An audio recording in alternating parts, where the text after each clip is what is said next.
Hey everybody, this is your friendly neighborhood therapist Alfonso, and I hope that you are already having an amazing day on purpose. I just want to take a few minutes to educate you on what's called SAD, Seasonal Affective Disorder. SAD is a form of depression that's much more brief in terms of its longevity as opposed to something like a major depression or dysthymic depression.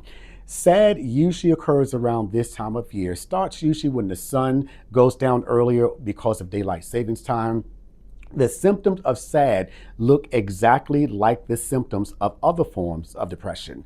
People feel worthless, they feel helpless, they feel overwhelmed, they have a desire to isolate, not go outside. And sometimes people with SAD during this time of year actually start to question what their life has been about all this time. Individuals who suffer from SAD also have to deal with the time of year where we have Thanksgiving and where we have Christmas. These two holidays are the holidays that really are more about family.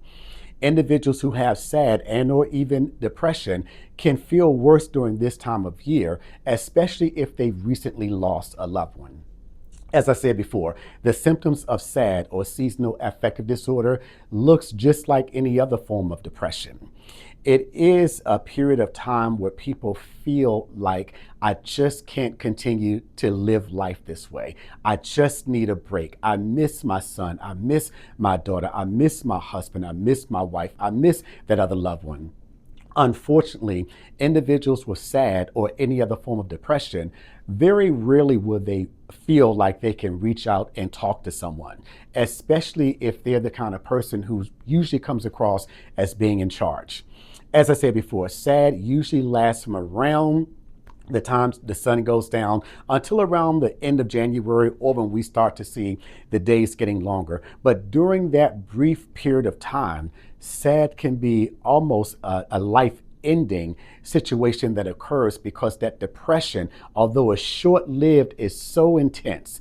And as I said before, if you look around and you see that you don't have a loved one who was here before, it can be even worse.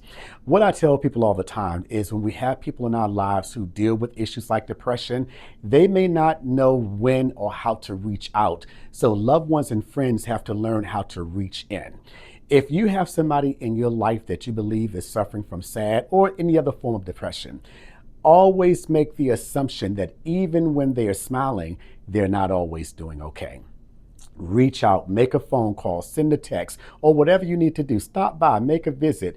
People who deal with depression, especially around this time of year, it's overwhelming for them to even pick up the phone and to say, hey, I'm not doing well. I need somebody. As I said before, SAD usually lasts from around the time that the sun goes down earlier or daylight savings time through Thanksgiving, through Christmas, and it usually starts to abate right around the New Year's. But once again, during that period of time, it is really overwhelming for individuals who deal specifically with the SAD. But as I said before, if the individual is already suffering from some form of depression, make the assumption that even if they are smiling, even if it looks like everything is okay, it doesn't do any harm to reach in. Reach in again, and then reach in for the third time.